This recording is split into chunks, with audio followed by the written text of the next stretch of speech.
सहस्रमृतये सहस्रपादा केजिदरुबाहवे सहस्रनाम्नि पुरुषाय शाश्वते सहस्रकोटि जुगधारिणी नमः। ओम अखंडमंडलाकारं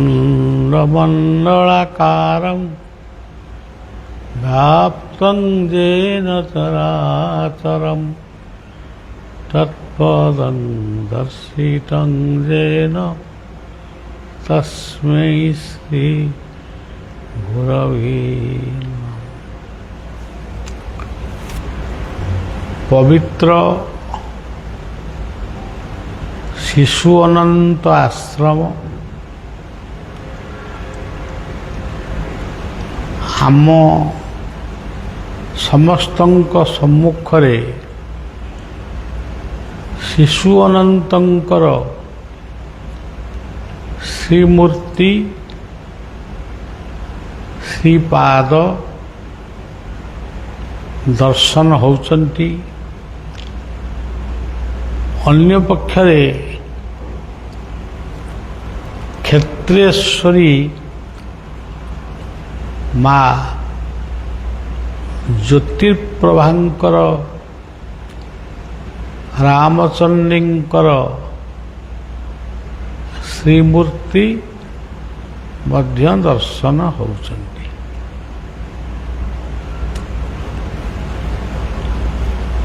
यही भली भावरे आजिर संध्या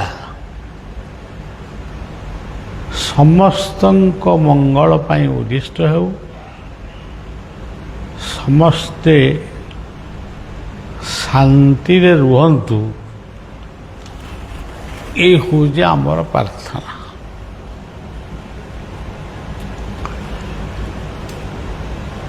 तेरे सज्जन आमे जेतेबेले प्रार्थना आरंभ कले, प्रार्थना रे आमे प्रथमे काहांकु स्मरण कले, प्रथमे आमे स्मरण कले गुरुदेव को। आम मानकर जी गुरुदेव जे त्राणकर्ता एवं जीवनर सर्वमय कर्ता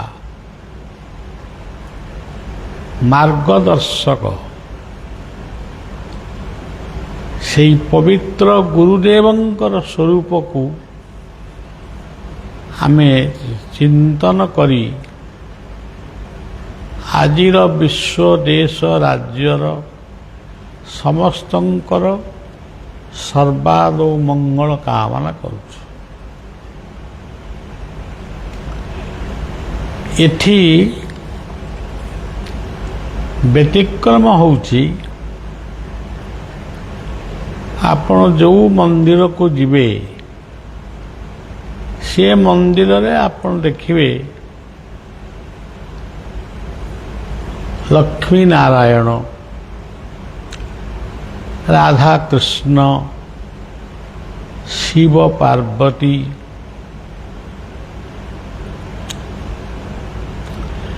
निताई गौरांग, यही भली आपण माने सबु मंदिर रे एमती भावर मूर्ति सब पूजा पाउचंती। किंतु एठी शिशु अनंतंकर पंचमुख को आमे पूजा करू एवं प्रणाम करू। जीवन रे आमे बहु झड़ झंझा अशांति बहु दुख निंदा ये सब आम मान जीवन दे आसे। ଇଏ ଦୁଃଖ ଠାରୁ ବଡ଼ ଦୁଃଖ ଆଉ କିଛି ନଥାଏ। ଜଣେ ଆମକୁ ନିନ୍ଦା କଲା, ସେ ନିନ୍ଦା ପାଇଁ ଆମେ ଯେତିକି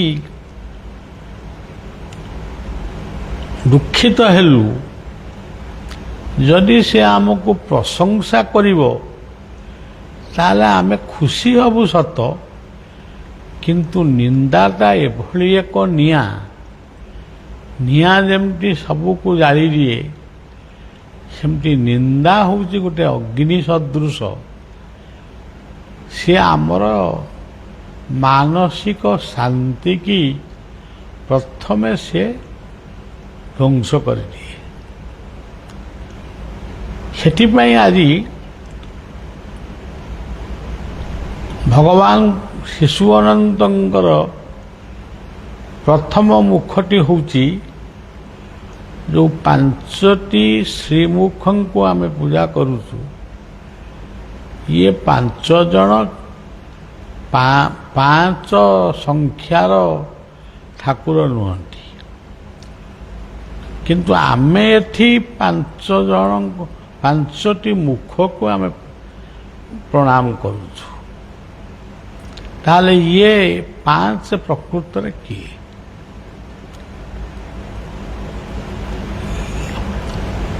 ଆପଣମାନେ କଥା ଶୁଣିଥିବେ ପଞ୍ଚ ପରମେଶ୍ୱର। ପରମେଶ୍ୱର ବା ପରମାତ୍ମା ସବୁବେଳେ ପାଞ୍ଚଟି ରୂପରେ ସୃଷ୍ଟିକୁ ପାଳନ କରୁଛନ୍ତି। ସେ ପାଞ୍ଚଟି ହେଉଛି, ଏକରେ ଧରିତ୍ରୀ, ଦୁଇରେ ସମୁଦ୍ର,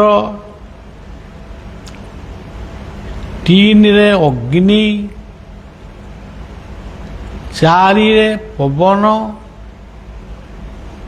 ପାଞ୍ଚରେ ଆକାଶ। ଇଏ ଏହାକୁ କୁହାଯାଏ ପଞ୍ଚ ମହାଭୂତ। ଏଇ ପଞ୍ଚ ମହାଭୂତଙ୍କ ପାଇଁ ଆଜି ବର୍ଷା ହେଉଛି କିମ୍ବା ଗରମ ହେଉଛି, ଶୀତ ହେଉଛି।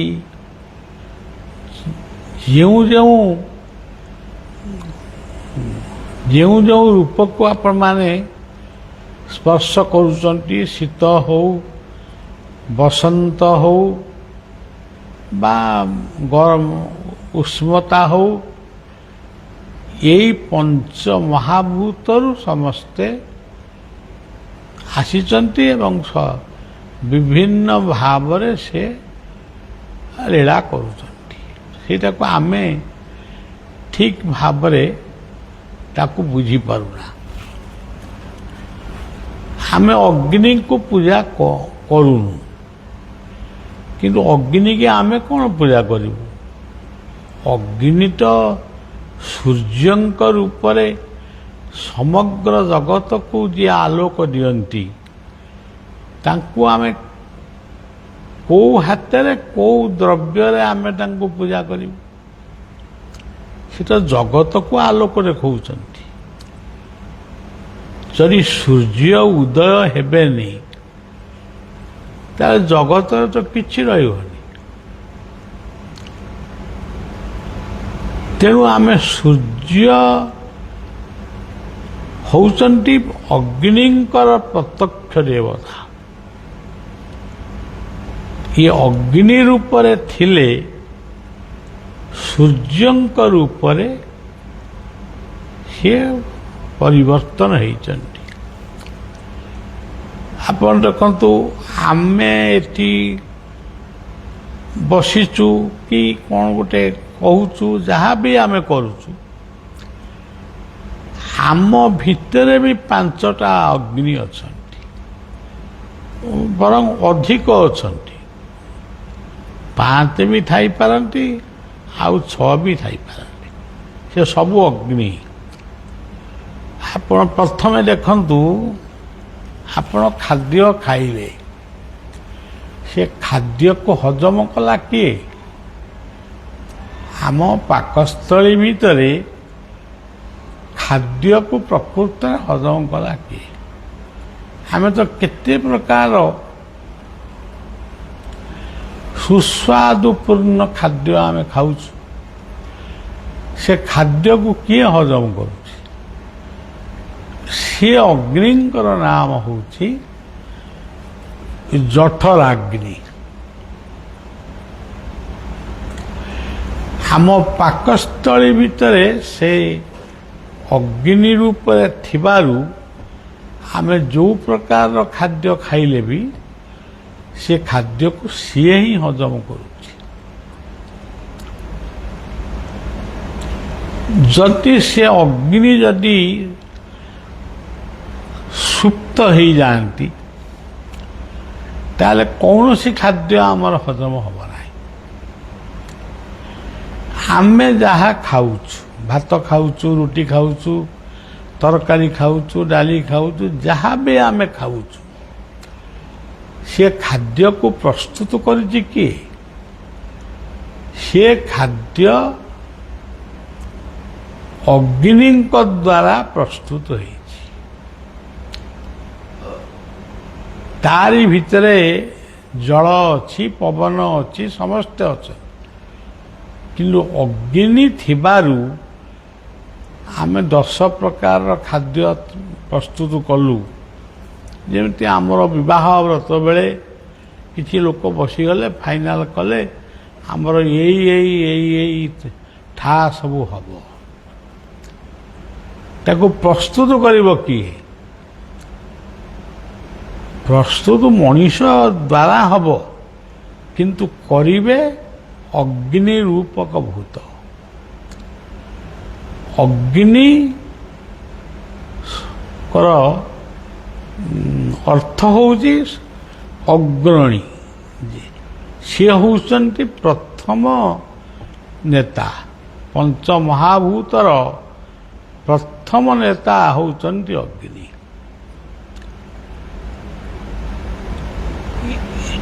ଏଇ ଅଗ୍ନି ଆମର ରୋଷେଇ ଘରେ ଗଲେ ରୋଷାଗ୍ନି ହୁଏ, ପାକସ୍ଥଳୀ କି ଗଲେ ଜଠରାଗ୍ନି ହୁଏ। ଏବଂ ଏଇ ଅଗ୍ନି ଯେତେବେଳେ ମଣିଷ ଜନ୍ମ ହୁଏ ସେ ଏନ୍ତୁଡ଼ିଶାଳର ଅଗ୍ନି ରୂପରେ ପୂଜା ପାଆନ୍ତି। ଏଇ ଅଗ୍ନି ପୁଣି ଶେଷରେ ମଶାଣିରେ ବା ଶ୍ମଶାନରେ ଆମକୁ ଦହନ କରେ। ତେଣୁ ସେଇ ଅଗ୍ନି ସୂର୍ଯ୍ୟଙ୍କ ରୂପରେ ସମଗ୍ର ଜଗତକୁ ସେ ଧରି ରଖିଛନ୍ତି, ପାଳନ ମଧ୍ୟ କରୁଛନ୍ତି। ଆପଣ ଦେଖିବେ ଗୋଟେ ଗଛ ଲଗେଇବେ, ସେ ଗଛଟି ଯଦି ଯଥେଷ୍ଟ ସୂର୍ଯ୍ୟାଲୋକ ପାଇବନି, ସେ ଗଛଟି ନିଶ୍ଚିତ ଭାବରେ ମରିଯିବ। କାରଣ ତାର ପ୍ରଥମ ଖାଦ୍ୟ ହେଉଛି ସୂର୍ଯ୍ୟାଗ୍ନି। ସେଥିପାଇଁ ସୂର୍ଯ୍ୟଙ୍କୁ ଆମେ ପ୍ରାର୍ଥନା କରୁ। ସମସ୍ତେ ତ ପ୍ରାର୍ଥନା ଗାଇପାରିବେନି, ଯିଏ ଜାଣିଛନ୍ତି ଗାଉଛନ୍ତି, ଯିଏ ନ ଜାଣିଛନ୍ତି ସେ କେବଳ ପାଣି ଟିକେ ଟେକି ଦେଇ ଟିକେ ନମସ୍କାର କରୁଛନ୍ତି। ସେ କ'ଣ ତାଙ୍କୁ କେମିତି ପ୍ରଣାମ କରାହେଉଛି? ଉଦୟେ ବ୍ରହ୍ମଣେ ରୂପ, ମଧ୍ୟାହ୍ନେ ତୁ ମହେଶ୍ୱର, ଅସ୍ତମାନେ ସ୍ୱୟଂ ବିଷ୍ଣୁ, ତ୍ରିମୂର୍ତ୍ତିଶ୍ଚ ଦିବାକର। ସୂର୍ଯ୍ୟ ଯେତେବେଳେ ଉଦୟ ହୁଅନ୍ତି, ଉଦୟେ ବ୍ରହ୍ମଣେ ରୂପ, ସେ ସେତେବେଳେ ବ୍ରହ୍ମମୂର୍ତ୍ତି।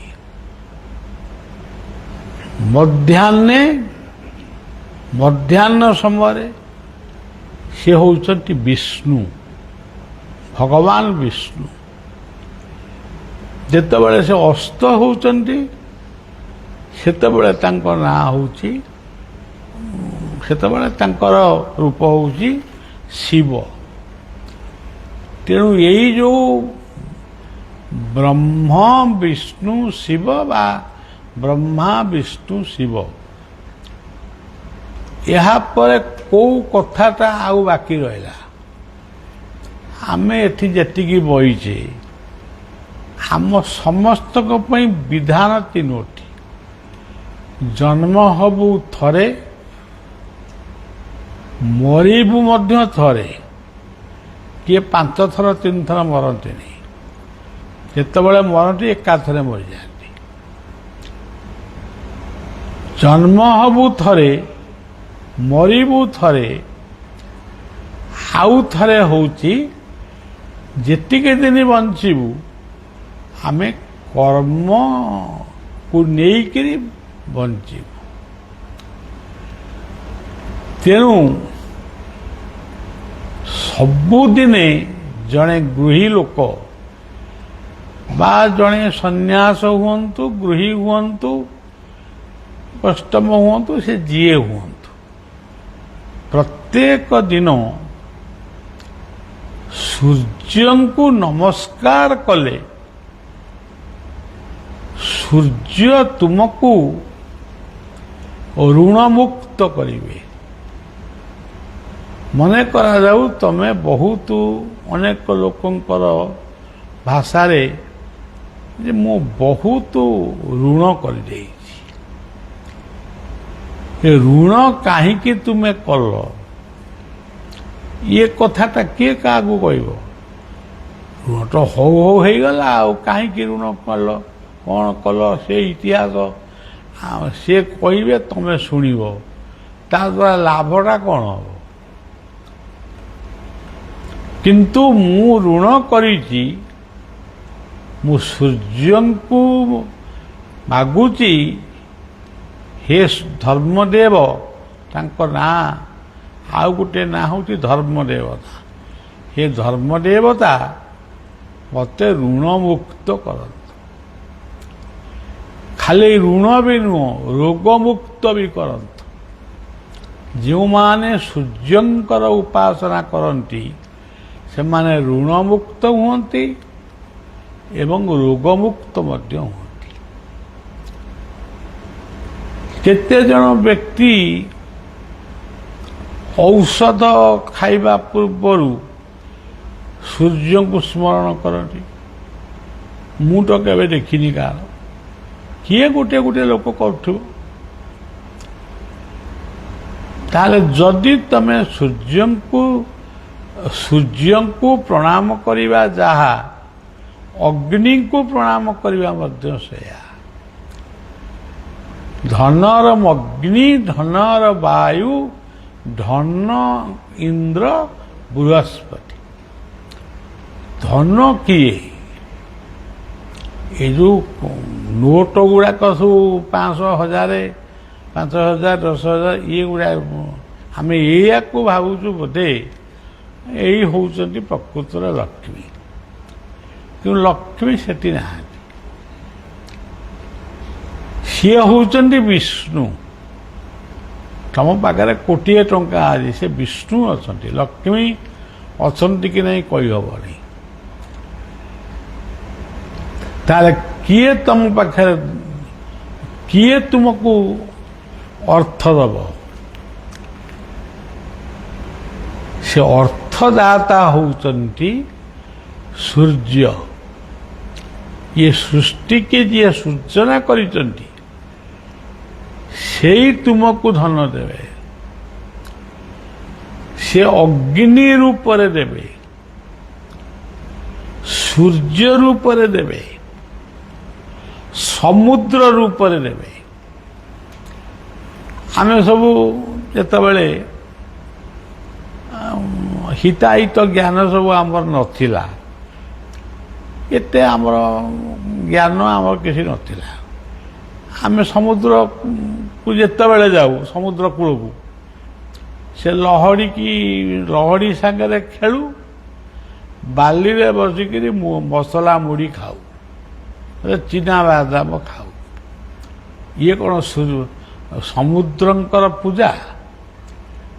ସମୁଦ୍ରଙ୍କର ଗୋଟିଏ ନାଁ ହେଉଛି ରତ୍ନାକର। ସେ ରତ୍ନର ଆଗାର। ଏ ଦୁନିଆରେ ଯେତେ ରତ୍ନ ସବୁ ଆମ ପାଖରେ ଅଛି, ସେ ସୁନା ରୂପା ହୀରା ନୀଳା ମୋତି ମାଣିକ ଏମିତି କେତେ କଥା ଅଛି, ତାର ରକ୍ଷକ ହେଉଛନ୍ତି ସମୁଦ୍ର, ତାର ଭଣ୍ଡାର ବି ହେଉଛନ୍ତି ସମୁଦ୍ର। ତେଣୁ ସୂର୍ଯ୍ୟଙ୍କୁ ପ୍ରତ୍ୟେକ ଦିନ ଅଗ୍ନି ରୂପରେ ଏବଂ ସୂର୍ଯ୍ୟଙ୍କ ରୂପରେ, ସୂର୍ଯ୍ୟ ହେଉଛନ୍ତି ସ୍ୱୟଂ ଭଗବାନ ବିଷ୍ଣୁ। ଗୀତାରେ ଲେଖା ଅଛନ୍ତି ଆଦିତ୍ୟ ନାମାହଂ ବିଷ୍ଣୁ ଜ୍ୟୋତିଷଂ ରବିରଂ ସୁମା। ତେଣୁ ତୁମେ ଆମେ ସମସ୍ତେ ଆମେ ସୂର୍ଯ୍ୟଙ୍କୁ ସେ ଥରେ ହଉ କି ଦିଥର ହଉ କି ତିନିଥର ସୂର୍ଯ୍ୟଙ୍କୁ ଆମେ ପ୍ରଣାମ କରି ଆମ ଜୀବନର ଦୁଃଖ ସମସ୍ୟାକୁ ଆମେ ସେଠି ଜଣେଇବା। ସିଏ ହେଉଛନ୍ତି ବ୍ରହ୍ମଙ୍କର ଅବତାର। ନମୋ ବିବସ୍ୱତେ ବ୍ରହ୍ମନ୍ ଭାସ୍ୱସ୍ୟ ବିସ୍ତୁତେଜସି ଜଗତ୍ ସବିତ୍ର ସୂଚଏ ସବିତ୍ରେ କର୍ମଦାୟିନୀ। ଆମେ ସୂର୍ଯ୍ୟଙ୍କୁ କ'ଣ ଦେଇକି ପ୍ରଣାମ କରିବା? ଯେମିତି ଅନ୍ୟ ମନ୍ଦିରକୁ ଗଲେ ଆମ୍ବ ପଣସ କଦଳୀ ସପୁରୀ ପିଠା ପଣା ଏମିତି ବହୁ ଭୋଗ ଆମେ ବ୍ୟବସ୍ଥା କରୁ। ସୂର୍ଯ୍ୟଙ୍କର ସର୍ବଶ୍ରେଷ୍ଠ ଭୋଗ ହେଉଛି ଜଳ। ଏହି ସୂର୍ଯ୍ୟ ସହସ୍ରାଂଶୁ ତେଜରାଶେ ଜଗତ୍ପତେ ଅନୁକମ୍ପାୟ ମାଂ ନିତ୍ୟଂ ପୁରାଣାର୍ଘ୍ୟଂ ନମସ୍ତୁତେ। ତେଣୁ ସୂର୍ଯ୍ୟ ହେଉଛନ୍ତି ବିଷ୍ଣୁ, ସୂର୍ଯ୍ୟ ହେଉଛନ୍ତି ଅଗ୍ନି, ସୂର୍ଯ୍ୟ ହେଉଛନ୍ତି ଲକ୍ଷ୍ମୀ। ଅର୍ଥ ଅନର୍ଥ କଦର୍ଥ ସବୁ ସେଇଠି ଅଛି। ଯେଉଁ ସମୁଦ୍ର ଆମକୁ ଏତେ ଅର୍ଥ ଦଉଛି, ଏଇ ଯେଉଁ ବର୍ଷା ହେଉଛି, ଆପଣ ମାନେ କ'ଣ କହୁଛନ୍ତି? ଇନ୍ଦ୍ର ବର୍ଷା ଦେଉଛନ୍ତି। ଇନ୍ଦ୍ରଙ୍କୁ କ'ଣ ଆପଣ ଦେଖିଛନ୍ତି? ଇନ୍ଦ୍ର ଖାଲି ନାଁ ହେଉଛି ଇନ୍ଦ୍ର। ସେ ଇନ୍ଦ୍ର ହେଉଛନ୍ତି ନିଜେ ସ୍ୱୟଂ ସୂର୍ଯ୍ୟ। ସୂର୍ଯ୍ୟଙ୍କୁ ନମସ୍କାର କଲେ ଇନ୍ଦ୍ର ବି ଖୁସି ହେବେ। ଇନ୍ଦ୍ର ଖୁସି ହେଲେ ତମ ଭିତରେ ଅର୍ଥ ଯଶ ମାନ ଇତ୍ୟାଦି ବର୍ଦ୍ଧିତ ହେବ। ତାପରେ ଆପଣ ଦେଖନ୍ତୁ ସୂର୍ଯ୍ୟ ଅଗ୍ନି ये दुईटी जाक कथा भितर आउ गोटे कथा रही जाइछि पवन वायु। आमे यदि पवन टिके न पाइबा आमे 10 मिनिट भी बंची पारिबानी। से जोगी ऋषि मुनि कोउठी काले अध घंटाए घंटाए बिना निश्वास रे बसंती। मु तो देखिनी, लोक कहती आम शुणीचु। से शुणा कथार गालु गालु आम गपरे आम से कौन पाइब? प्राक्टिकाली प्रत्यक्ष भाव आम देखुचु जीवटी से पर्यंत जीवंत होकर रही जे पर्यंत ता भितरे जठराग्नि रही, जल रही, अग्नि रही एवं ता नाकर निश्वास जाऊँ से जगह से बंची। वर्तमान भी जदि आम नाकर निश्वास बंद हो, आम जी जो बहीचु से आम ଟଳି ପଡ଼ିବ। ତେଣୁ ସମୁଦ୍ର କୂଳରେ ବସି ଯେଉଁ ପାଣି ବର୍ଷା ଯେଉଁ ଆମେ ପାଉଛୁ, ବର୍ଷା ବହୁତ ହେଲା, ଏମିତି ହେଲା ଆମେ କହୁଛୁ, ସେ ବର୍ଷାଟା ଆଉଛି କେଉଁଠୁ? ବର୍ଷାର ଗନ୍ତାଘର କେଉଁଠି? ଗନ୍ତାଘର କହିଲେ ଭଣ୍ଡାର ଘର, ସେଟା କେଉଁଠି? ଆପଣ କହିବେ ଆମ ଗଡ଼ିଆ, ଆମ ଆଉ କିଏ କହିବ ପୁରୀର ନରେନ୍ଦ୍ର ପୁଷ୍କରିଣୀ, କିଏ କହିବ ମାର୍କଣ୍ଡେୟ, କିଏ ଇନ୍ଦ୍ରଦ୍ୟୁମ୍ନ, କିଏ ଶ୍ଵେତଗଙ୍ଗା, କିଏ ଚକ୍ରତୀର୍ଥ, କେତେ ପ୍ରକାର ନାଁରେ କହିବେ। ଏଇମାନେ କ'ଣ ପ୍ରକୃତରେ ବର୍ଷା ଦେଉଛନ୍ତି? ଏମାନେ ପାପ ଧୌତ କରୁଛନ୍ତି, ଆମେ ତାଙ୍କୁ ପ୍ରାର୍ଥନା କରୁଛୁ, ସେଇଥିପାଇଁ ତାଙ୍କ କୋଳକୁ ଯାଉଛୁ ଗାଧୋଇବା ପାଇଁ। ଆମର ଟିକେ କ'ଣ ଜୀବନରେ ଭୁଲ ଭାଲ ଅଛି, ଆମକୁ ଟିକେ କ୍ଷମା ଦିଅ। ସେ ଜଳଟା ଆସୁଛି କେଉଁଠୁ? ପାଇକା ନଦୀର ଜଳ ହଉ, ମହାନଦୀର ଜଳ ହଉ, ଗଙ୍ଗା ନଦୀର ଜଳ ହଉ, ସେ ଜଳ ଆଉଛି କେଉଁଠୁ? ସେ ଜଳର ଦେବତା ହେଉଛନ୍ତି ସୂର୍ଯ୍ୟ। ସୂର୍ଯ୍ୟ ହେଉଛନ୍ତି ସ୍ୱୟଂ ଇନ୍ଦ୍ର। ସିଏ ସମୁଦ୍ରରୁ ବା ପୃଥିବୀରୁ ଜଳମାନଙ୍କୁ ଆକର୍ଷିତ କରି ନେଉଛନ୍ତି, ପୁଣି ତାକୁ ପବନ ଦ୍ୱାରା ତାକୁ ପୁଣି ପୃଥିବୀକି ପଠାଉଛନ୍ତି। ତାପରେ ଯାଇ ପୃଥିବୀରେ ବର୍ଷା ହେଉଛି ନା ବର୍ଷା କ'ଣ ମନକୁ ମନ ହେଉଛି? ଉତ୍ତରା ପବନ ହେଲେ ମେଘ ବର୍ଷିବ, ଦକ୍ଷିଣା ପବନ ହେଲେ ମେଘ ଛାଡ଼ିବ, ପୂବେଇ ପବନ ହେଲେ ଶସ୍ୟ ଯେଉଁ ଶସ୍ୟ ଧାନ ବିରି କରୁଛ ପୋକ ସେଥିରେ ସବୁ ମରିବେ ବା ପଳେଇବେ। ଆଉ ସୂର୍ଯ୍ୟ ତାଙ୍କର କେତେ ପାୱାର। ଆମେ କହୁଛୁ ପାଣି କହିଲେ ଆମ ଗଡ଼ିଆ, ଆମ ଟ୍ୟୁବୱେଲ୍, ଇଏ ହଁ ଏସବୁ ପାଣି, ଏ ସବୁ ପାଣିର ଉଦ୍ଭବ ହେଉଛନ୍ତି ବା ଇନ୍ଦ୍ର ହେଉଛନ୍ତି ନିଜେ ସ୍ୱୟଂ ସୂର୍ଯ୍ୟ। ଗୀତାରେ ସେଥିପାଇଁ କହିଲେ, ଗୀତାରେ ସେଥିପାଇଁ କହିଲେ ମୁଁ ହେଉଛି ଆଦିତ୍ୟ ନାମକ ବିଷ୍ଣୁ। ଆଚ୍ଛା, ବର୍ତ୍ତମାନ ଆମେ ଶିଶୁ ଅନନ୍ତଙ୍କର ପଞ୍ଚମୁଖ କଥାଟି ଆରମ୍ଭ କରିକିରି ଆଉ କହିନି। ପ୍ରଥମ ମୁଖଟି ହେଉଛି ନୃସିଂହ। ଇଏ ନୃସିଂହ କିଏ? ଆପଣମାନେ ମୋଟାମୋଟି ଭାବରେ କହିବେ ନୃସିଂହ ବା ସେ ପଥର ଖୁଣ୍ଟରୁ ବାହାରିଥିଲେ। ତମେ କ'ଣ ସେତେବେଳେ ଦେଖିଥିଲ? ପ୍ରହ୍ଲାଦ ପ୍ରାର୍ଥନା କଲା, ପ୍ରହ୍ଲାଦଙ୍କ ପ୍ରାର୍ଥନା ଦ୍ୱାରା ସନ୍ତୁଷ୍ଟ ହେଇ ସୂର୍ଯ୍ୟ ସେଇ ମହାଶକ୍ତି ସେ ନୃସିଂହଙ୍କ ରୂପରେ ଆବିର୍ଭାବ ହେଲେ। ତାକୁ ଗୋଟେ ପୁଣି ବ୍ୟାଖ୍ୟା କଲେ ସେ ଅଧଘଣ୍ଟା ହେବ, ତେଣୁ ଏ ତ ସେ ସମୟ ଆମେ ଦେଇପାରିବାନି।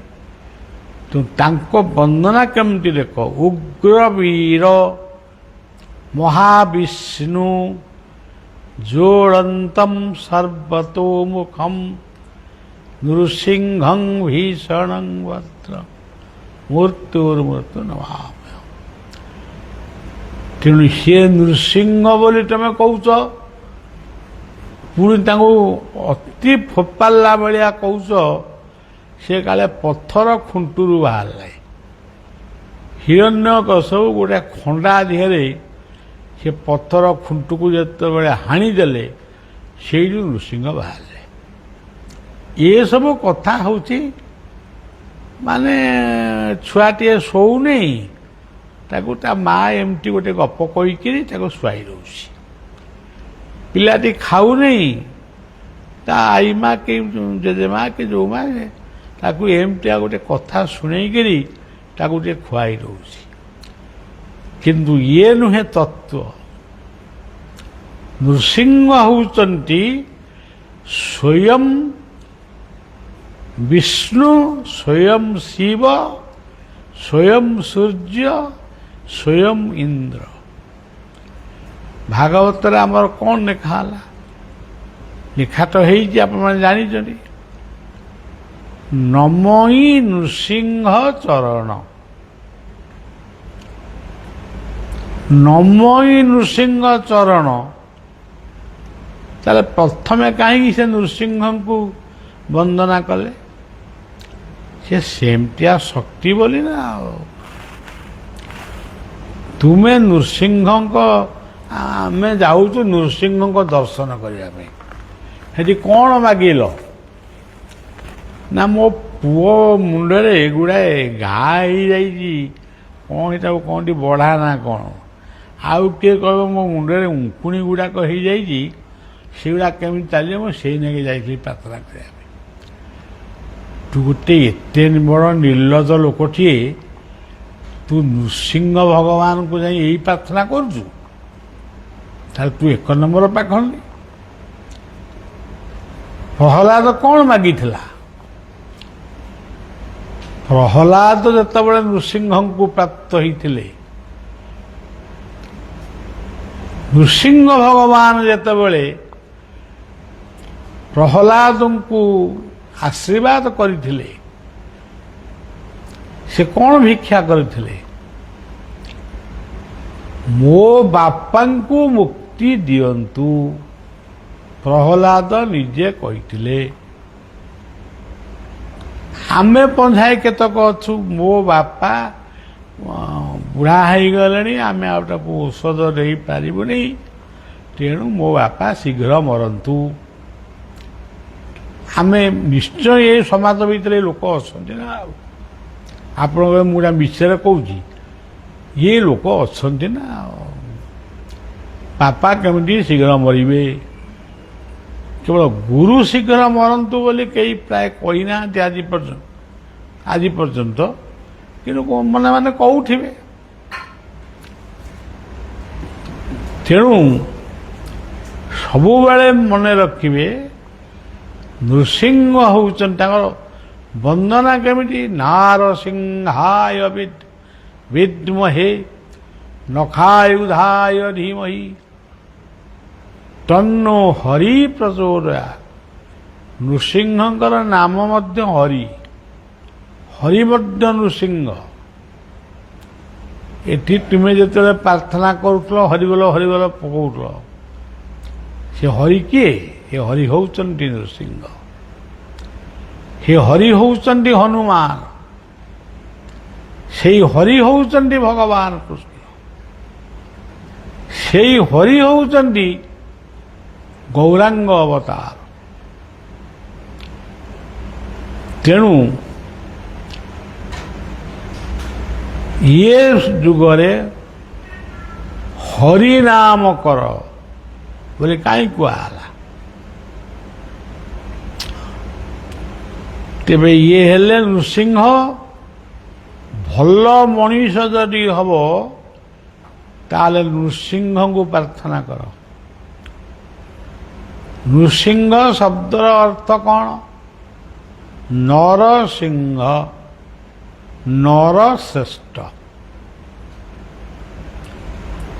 ଆମେ ଯଦି ନରଶ୍ରେଷ୍ଠ ହବା ନାହିଁ, ତାହେଲେ ଆମ କଥା କିଏ ଶୁଣିବ? କିଏ ଆମକୁ ବଜାରି କହିବେ, କିଏ ଛତରା କହିବେ, କିଏ ନଫଙ୍ଗା କହିବେ, ୟା ତ କହିବେ ଆଉ। ତେଣୁ ନୃସିଂହଙ୍କୁ ଯେତେବେଳେ ପ୍ରାର୍ଥନା କରିବେ, ମୋ ପୁଅ ମୁଣ୍ଡରୁ ଘା ଭଲ ହେଇଯାଉ ଏକଥା ନ କହି, ମୋ ପୁଅଟି ଭଲ ଭଦ୍ର ପୁଅଟିଏ ହଉ, ମୋ ଝିଅଟି ଗୋଟେ ଭଲ ଭଦ୍ରା କନ୍ୟାଟିଏ ହଉ, ଏମିତି ସବୁ ମାଗିବେ। ତାପରେ ଧନ ଫନ କ'ଣ ମାଗିବେ ମାଗନ୍ତୁ। ତେଣୁ ଶିଶୁ ଅନନ୍ତଙ୍କର ପ୍ରଥମ ମୁଖ ହେଉଛନ୍ତି ନୃସିଂହ।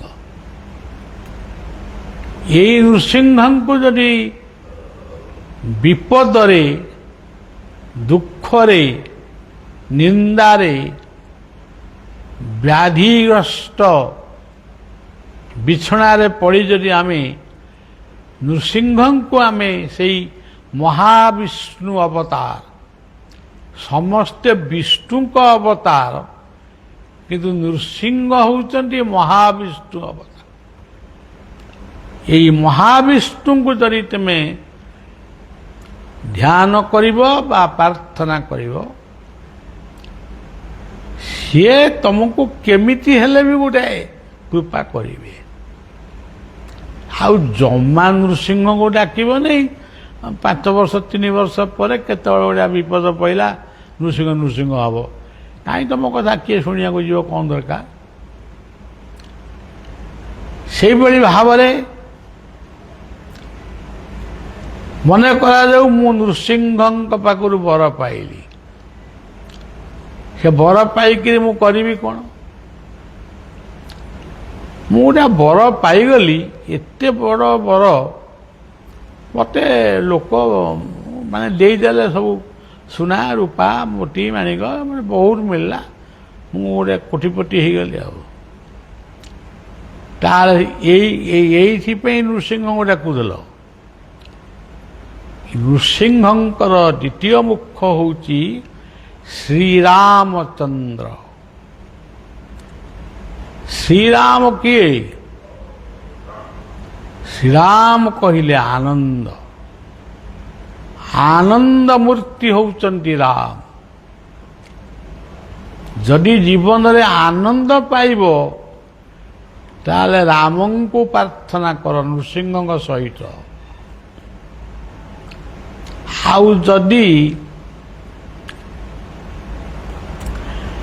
ଖାଲି କହିବ ସେ ରାବଣ ନେଇଗଲା ସୀତାଙ୍କୁ, ସେ ଅମକରେ ପୁଷ୍ପକ ଯାନରେ ବସେଇ କାଳେ ନେଲା, ଏସବୁ କଥା ଆକୁ ଆମେ ବହୁତ ଶୁଣିଲୁଣୁ।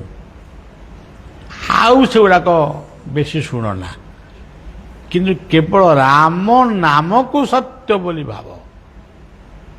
ଆଉ ମରିଗଲା ବେଳେ କାନ୍ଧରେ ବସେଇକିରି ମୁର୍ଦ୍ଦାର ନେଲା ବେଳେ ରାମ ନାମ ସତ୍ୟ ହେ କହିଲେ ହବ? ରାମକୁ କେତେ ଭଲ ପାଉଛ? ବାପାଙ୍କୁ ମାନୁଛ କି? ଯଦି ମାନିଲ ତାହେଲେ ରାମକୁ ଭଲ ପାଇଛ। ମାଆକୁ ମାନିଛ? କୌଶଲ୍ୟା, କୈକେୟୀ, ସୁମିତ୍ରା ଯୋଉ ରୂପରେ, ତାହେଲେ ତୁମେ ରାମକୁ ଭଲ ପାଇଛ।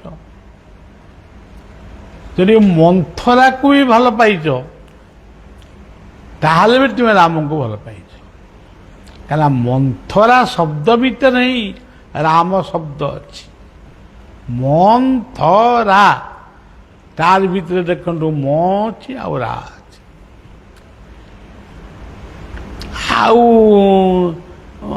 ଆଉ ସେ କଥା ନ କହିକିରି ସେ କେତେ ପ୍ରକାର କହୁଛନ୍ତି। ଆମେ ତ ସେମିତି କହିପାରିବୁନି, ଆମର ତ ସେମିତି ଭାଷା ନାହିଁ, ଆମର ତ ଏତେ ପାଠ ନାହିଁ, ଆମେ ଆଉ ମୂର୍ଖ କ'ଣ କହିବୁ। ତେଣୁ ଆନନ୍ଦ ଯଦି ପାଇବାକୁ ଚାହୁଁଛ ଅର୍ଥର ସଦୁପଯୋଗ କର। ଧରନ୍ତୁ ଆମ ପାଖରେ ଅର୍ଥ ନାହିଁ, ଆମେ ଭାରି ଗରିବ, କିନ୍ତୁ ଆପଣମାନେ ଆସିକିରି ହଠାତ୍ ପହଞ୍ଚିଲେ, ଯେତିକି ଲୋକ ଆମେ ବହି, ମୁଁ ଏଠି ବସିକିରି କହିବି ଆମର ଆଜି ମଠରେ ରୋଷେଇ ନାହିଁ କି କଦଳୀ ନାହିଁ କିମ୍ବା ଗୁଡ଼ ନାହିଁ, ଆପଣମାନଙ୍କୁ ହାତ ଯୋଡ଼ିକିରି କହୁଛି ଶୀଘ୍ର ଏଠୁ ପଳା। ଆଉ ଯଦି ନ ଯିବେ ଦିଦି ପାହାର ସମସ୍ତଙ୍କୁ ଦେବି। ଇଏ କ'ଣ ରାମ ଭକ୍ତି? ଆପଣମାନେ ଆସିଲେ, ଆପଣମାନଙ୍କୁ ଯଦି ଆମେ ଆନନ୍ଦରେ ବସେଇଲୁ ବା ଟିକେ ପାଣି ଯାହା ଆମ ପାଖରେ ଅଛି, ଯଦି ଆମେ ରଙ୍କଦେବ ନାମକ ଜଣେ ଭକ୍ତ ଥିଲେ, ସବୁ ଦାନ କରି କରି ଗରିବ ହେଲେ, ଗରିବ ହେଇକିରି ଶେଷରେ ଆଉ ଖାଇବାକୁ ପାଇଲେନି, କ'ଣ ଟିକେ ଭାତ କୋଉଠି କ'ଣ କି ରୁଟି ଫୁଟି କୋଉଠି ଟିକେ ମିଳିଲା, ତାକୁ ଗୋଟେ ବସିକିରି ଖାଇବାକୁ ଯାଉଛନ୍ତି। ଏତିକି ବେଳେ ଭଗବାନ ପରୀକ୍ଷା କଲେ। ପରୀକ୍ଷା କ'ଣ କଲେ? ସେ ଆସିକି ଦୁଆର ମୁହଁରେ ଡାକିଲେ, କହିଲେ ଆମକୁ ଭୋକ କଲାଣି, ଆମକୁ ଟିକେ ଖାଇବାକୁ କ'ଣ ଦିଅ। ରଙ୍କ ବାବୁ କ'ଣ କଲେ? ରଙ୍କ ବାବୁ ସେ ଭାତ ଥାଳି କି ରୁଟି ଥାଳି କ'ଣ ମୁଁ ଜାଣିନି, ତାକୁ ଧରିକି ନେଇକି ସବୁ ଦେଇଦେଲେ ସେଇ ରନ୍ତଦେବଙ୍କୁ। ଆଜି 5,000 କି 10,000 ବର୍ଷ ଗତ ହେଇଗଲାଣି, କିନ୍ତୁ ରନ୍ତଦେବଙ୍କର ଏଇ ଯୋଉ ଦାନ ଆଜି ସବୁବେଳେ ସନାତନୀ ମାନେ ବା ମଣିଷ ସମାଜ ଆକୁ ମାନୁଛି। ଦାନ କଲେ ମଣିଷ, ଆଉ ମୁଁ ନିଜେ ଖାଇଦେବି, ରୋଷେଇ କରିଦେବି, ଏଗୁଡ଼ା କ'ଣ ଯେମିତି ଆଜିକାଲି କରାହେଉଛି। ତେଣୁ ସେଇଭଳି ଭାବରେ ଅର୍ଥର ସଦୁପଯୋଗ ଯିଏ କରେ ସେଇ ହେଉଛନ୍ତି ରାମ, ସେଇ ହେଉଛନ୍ତି ରାମ ଭକ୍ତ। ଆଉ ଗୋଟିଏ ମୁଖ ସେଠି ଅଛନ୍ତି କୃଷ୍ଣ। ସିଏ କାଳେ ବଂଶୀ ବଜଉଥିଲେ। ତାହେଲେ ବଂଶୀ ସେ ବଜଉଥିଲେ, ସେତେବେଳେ ଯେତେ ବାହାଘର ଫାହାଘର ଗୋପ ମଥୁରା ଦ୍ୱାରିକାରେ ହେଉଥିବ, କୃଷ୍ଣଙ୍କୁ ତ ବହୁତ କଲ୍ ଆଇଥିବ, କାରଣ ଇଏ ଭଲ ବଂଶୀ ବଜେଇଲା ବାଲା। ତେଣୁ ଭଲ ବଂଶୀ, ତମେ ଯେତେ ପଇସା ନେଉଛ ନିଅ, କିନ୍ତୁ ଆମ ବାହାଘରକୁ ଚାଲ କି ଆମ ବ୍ରତ ଘରକୁ ଚାଲ। ସେମିତି କିଛି ଲେଖା ହେଇଛି ଭାଗବତରେ। ସିଏ ଯେଉଁ ବଂଶୀ ବଜଉଥିଲେ, ସିଏ ବଂଶୀ ହେଉଛି ମୋହନ ବଂଶୀ। ସେଇ ମୋହନ ବଂଶୀ ଆଜି ଏଇଠି ବାଜୁଛି। ସେଇଥିପାଇଁ ଆପଣମାନେ ଏଇଠି ବସିଛନ୍ତି, ମୁଁ ଏଇଠି ବସିଛି। ଯଦି ମୋହନ ବଂଶୀ ନ ବାଜିଥାନ୍ତା, ଆପଣ ଉଠିକି ପଳାନ୍ତେନି, ମୁଁ ବି ଉଠିକି ପଳାନ୍ତେ। ପରସ୍ପର ପ୍ରତି ଭଲ ପାଇବା, ଏଇ ହେଉଛି ମୋହନ ବଂଶୀ। ଆଜି ଆମ ପରିବାରରେ ଭଲ ପାଇବା ଅଛି, ଗୋଟାଏ ଗୋଟାଏ ଘରେ ଅଛି। ପ୍ରକୃତରେ ଅଛି। ଆପଣମାନେ ନିଜ ଆଖି ଛୁଇଁକି, ମୋ ମୁଣ୍ଡ ଛୁଇଁକିରି କହିଲେ, ଭଲ ପାଇବାଟା କୋଉଠି ଅଛି? ହିଂସା, ବାଦ, କପଟତା, ଇଏ ସବୁଠି ଅଛି। ଭଲ ପାଇବାଟା କୋଉଠି ଅଛି? ଯୋଉଠି ଭଲ ପାଇବା ଅଛି, ସେଇଠି ପ୍ରଭୁ ତମ ପାଖରେ ପହଞ୍ଚିବ। ତମେ କ'ଣ ପ୍ରଭୁଙ୍କ ପାଖକୁ ପଇସା ଖର୍ଚ୍ଚ କରି ଜଗନ୍ନାଥଙ୍କ ମନ୍ଦିରକୁ ଯାଉଛ? ଜଗନ୍ନାଥ ନିଜେ ସେଇ ଭଲ ପାଇବା ଅର୍ଘ୍ୟକୁ ପାଇବା ପାଇଁ ସେ ଭକ୍ତ ପାଖରେ ଆସି ପହଞ୍ଚନ୍ତି। ତେଣୁ ଇଏ ହେଉଛି, ଆହୁରି ଅନ୍ୟ କଥା ସବୁ କହିବାକୁ ସମୟ ନାହିଁ, ପ୍ରବଚନ ଭଳିଆ ହେଇଯାଉଛି। ପିଲାମାନେ ଶୁଣିକି ସବୁ କେଉଁଠି ଶୁଣୁଥିବେ, କହିବେ କ'ଣ ବାବା ଆଜି ପ୍ରବଚନ କରିବେ ନା କ'ଣ, ଏଟା କୋଉ କ'ଣ ଆଡ଼କୁ ମାଡ଼ି ଆଇଲା। ଆଉ ନୃସିଂହ ରାମ କୃଷ୍ଣ, ସେ କ'ଣ ନ ଦେଇପାରିବେ? କୃଷ୍ଣ ନାମରେ ପାପ କ୍ଷୟ ଯେତେ, କରି ନ ପାରେ ପାପି ପାପ ଯେତେ। ତମକୁ ସେ ସବୁ ଦେଇପାରିବେ, ଆଉ ତମେ ଟିକେ ତାଙ୍କୁ ଟିକେ ବି ଶ୍ରଦ୍ଧାର ସହିତ ବି ଡାକିବନି। ଇଏ ଗୋଟେ କଥା।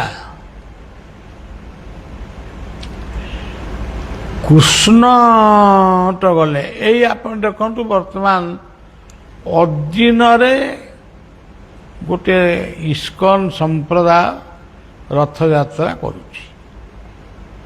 ତାକୁ ଗଜପତି ମହାରାଜ କହିଲେଣି, ପୁଣି ପ୍ରଧାନମନ୍ତ୍ରୀ କହିଲେଣି, ରାଷ୍ଟ୍ରପତି କହିଲେଣି। ଯେଉଁଦିନ ରଥଯାତ୍ରା ସେଇଦିନ ବାପା ଶ୍ରାଦ୍ଧ, ଯେଉଁଦିନ ସେଦିନ ବାପା ପକେଇବ ନା, ଆଉ ସବୁଦିନ ପକେଇବ? କିନ୍ତୁ ସେ ମାନୁନାହାନ୍ତି। ନ ମାନିବା ଦ୍ୱାରା ସେ ଭାବୁଛନ୍ତି ଆମେ ବହୁତ ବଡ଼, କାରଣ ଆମେ କାହାରି କଥା ମାନିଲୁ ନାହିଁ। ଯିଏ ମାନେ ସେ ହେଉଛି ଜ୍ଞାନୀ, ଯିଏ ନ ମାନେ ସେ ହେଉଛି ମୂର୍ଖ। ଜଗନ୍ନାଥଙ୍କର ତ ରଥଯାତ୍ରା ଗୋଟିଏ ତାଙ୍କର କୋଉ କାଳରୁ ହେଉଛି। ତମେ ଆଉ ଗୋଟେ ଦିନ କାହିଁ କରୁଛ, ସେଇ ଦିନ କରୁନା, ଆହୁରି ଭଲ। ଆମ କେନ୍ଦ୍ରାପଡ଼ା ବଳଦେବଜୀଙ୍କ ରଥ, ପୁରୀ ଶ୍ରୀକ୍ଷେତ୍ରର ରଥ ଯେଉଁଦିନ ମାନେ ବାହାରନ୍ତି, ତା ପରଦିନ ବଳଦେବଙ୍କ ରଥ ଆସନ୍ତି। ଗୋଟେ ଆଗରୁ ପୂର୍ବାଚାର୍ଯ୍ୟମାନେ ଯାହା କରିଛନ୍ତି ନା। ଆଉ ଆଗରୁ ସବୁ ପିଲାଦିନେ ଆମର ସତ୍ୟନାରାୟଣ ପାଲା ହେଲେ ଆମେ ସବୁ ଶିରିଣୀ ଆଉ ଚୁଡ଼ା ଖସା ଖାଇବା ପାଇଁ ଯେଉଁ ଶୀତ କାକରରେ ଯାଉଥିଲୁ, ଉଇଣା ବାଡ଼େଇ ପକାଇଲେ ଆମେ ଯିବୁନି। କିନ୍ତୁ ଏବେ ଆମେ ଶୁଣିଲୁଣୁ ଯେଉଁ ବ୍ୟବସ୍ଥା ହେଲାଣି, ଲୋକ ବେଶୀ ଯିବେ। କାରଣ ଗୋଟାଏ ପଟରେ ସତ୍ୟନାରାୟଣ ପୂଜା ହେଉଛି, ଅନ୍ୟ ପ୍ରକାରେ ଗୋଟାଏ କନା ବାନ୍ଧି ଦେଇକିରି ସେ ପାଖରେ ଚିକେନ ମଟନ ଝୋଳ ହେଉଛି। ଆଉ କିଏ କାହିଁକି ନ ଯିବ?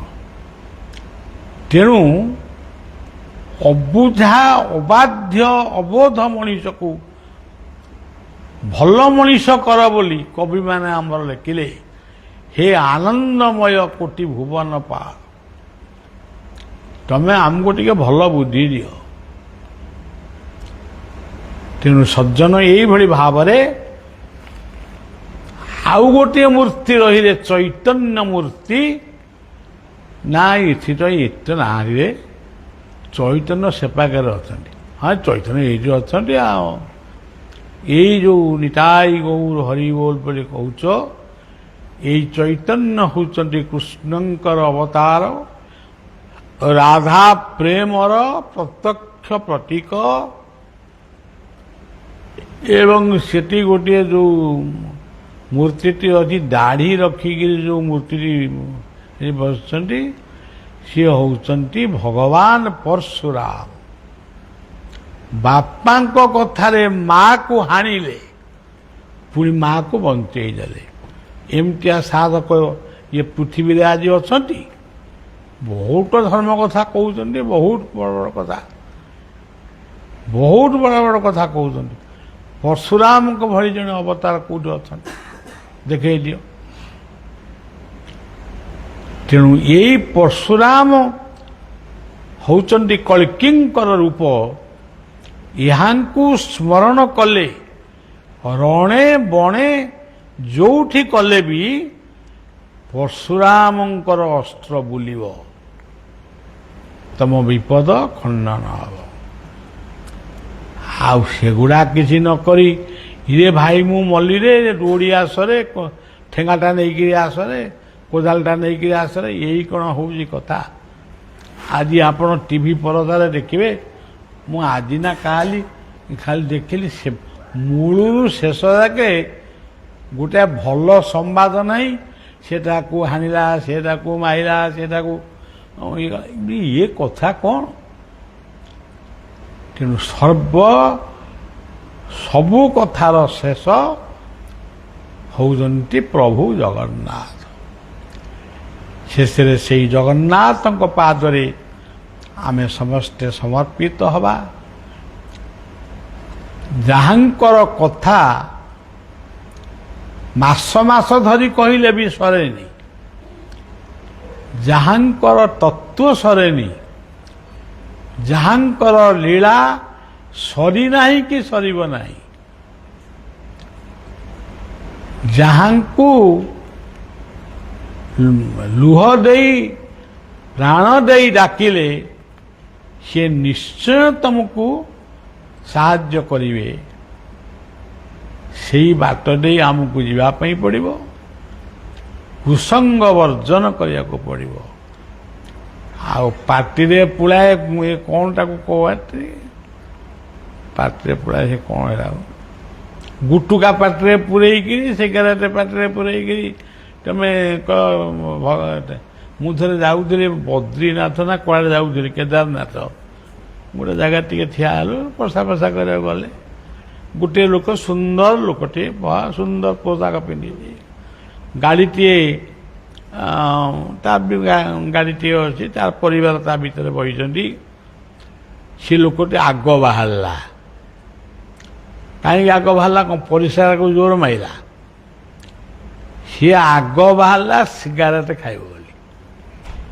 ଗଙ୍ଗାଙ୍କ ଆଡ଼କୁ ଅନେଇକିରି ଜୋତା ପିନ୍ଧିକିରି ସିଗାରେଟ ଟାଣିଲା। ଆଉ ତାଙ୍କର ଅନ୍ୟ ଲୋକମାନେ ଯିଏ ସ୍ତ୍ରୀ ପୁଅ ଝିଅ ସେ ଗଲେ ପରିସ୍ରା କରିବା ପାଇଁ, ଏ ତାର ସିଗାରେଟ୍ ଟାଣିଲା, ସିଗାରେଟକୁ ନିଭେଇଲା, ପୁଣି ଗାଡ଼ିରେ ଆସି ବସିଲା, ଗଲା। ଜୀବନରେ ଏଇସବୁ ଭୁଲ କେବେ ଜୀବନରେ ନ ହଉ। ଜୀବନରେ କେତେବେଳେ ମୋର ତ ଜୀବନରେ ଅନେକ କଥା ଅଛି। ମୁଁ ଗୋଟେ ଗଙ୍ଗାଙ୍କୁ ଦର୍ଶନ କରିବାକୁ ଯାଇଥିଲି। ସେଠି ଯାଉଁ ଯାଉଁ ମୁଁ ଚପଲଟା ମଡ଼େଇଥିଲି, ମୋର ଆଉ ମନେ ନାହିଁ ଚପଲଟାକୁ କାଢ଼ିବା ପାଇଁ। ଏଇଟା ହେଉଛି ବିଠଲ ଗଙ୍ଗା। ସେ ଚପଲଟାକୁ ପାଦରେ ମଡ଼େଇକିରି ପାଣି ଭିତରେ ପଶିଗଲି ଆଉ। ମାନେ ମୁଁ ମୁଁ ତ ଗାଧାଏନି, ଟିକେ ପାଣି ଫାଣି। ସିଏ ଜଣେ ପଣ୍ଡା କହିଲା, ଆଜ୍ଞା ଚପଲଟା ପିନ୍ଧିଛନ୍ତି। ମୁଁ ଆଉ କିଛି କହିଲି ନାହିଁ, ମୋ ଭୁଲ ମୁଁ ମୋର ମନେ ପକେଇଲି। ବଡ଼ ବିରାଟ ବହୁତ ଭୁଲ ହେଇଗଲା। ହଉ ଚପଲ ଫପଲ ହେଇକି ଗାଡ଼ି ଫାଡ଼ି ପଳେଇ। ସେଇ କଥାଟା ମୋ ଭିତରେ ବୋଧେ ବର୍ଷେ 1.5 ବର୍ଷ ପର୍ଯ୍ୟନ୍ତ ରହିଲା, ଯେ ଜୀବନରେ ଗୋଟେ ମୁଁ ଭୁଲ କରିଛି, ଗଙ୍ଗାରେ ଜୋତା ପିନ୍ଧିକିରି ପଇଛି। ଶେଷରେ ସ୍ପେଶାଲ ଭାବରେ ମୁଁ ଦିନେ କହିଲି, ଆଜି ଯିବି, ମୁଁ ଗଙ୍ଗା ପୂଜା କରିବି, ଗଙ୍ଗା ସ୍ନାନ କରିବି, କ୍ଷମା ଭିକ୍ଷା କରିବି, ଆସିବି। ସେତିକ କରିସାରିଲା ପରେ ମୋ ମନ ଶାନ୍ତି ଅଛି। ତେଣୁ ଆମେ ଜାଣି ଶୁଣି ଭୁଲ କରି ଠାକୁରଙ୍କୁ ଡାକିଲେ ଆଉ କେମିତି କ'ଣ ହେବ? ଠାକୁର ଆମ ପାଖରେ ଅଛନ୍ତି, କିନ୍ତୁ ଆମେ ସଂଯମିତ ହେବା ଦରକାର। ଆଜିର ସେହି ପବିତ୍ର କଥାକୁ ଆମର ଇଷ୍ଟଦେବ ପ୍ରଭୁ ଶିଶୁ ଅନନ୍ତଙ୍କ ପଦାବ୍ଦରେ ସ୍ମରଣ କରୁଛୁ, ସମର୍ପଣ କରୁଛୁ। ମା ଜ୍ୟୋତିର୍ପ୍ରଭା, ମା ରାମଚଣ୍ଡୀଙ୍କ ପାଦରେ ସମର୍ପଣ କରୁଛୁ। ସମସ୍ତଙ୍କର ମଙ୍ଗଳ ହଉ, ଏତିକି ପ୍ରାର୍ଥନା କରି କଥାକୁ ଏଇଠି ରଖୁଛୁ।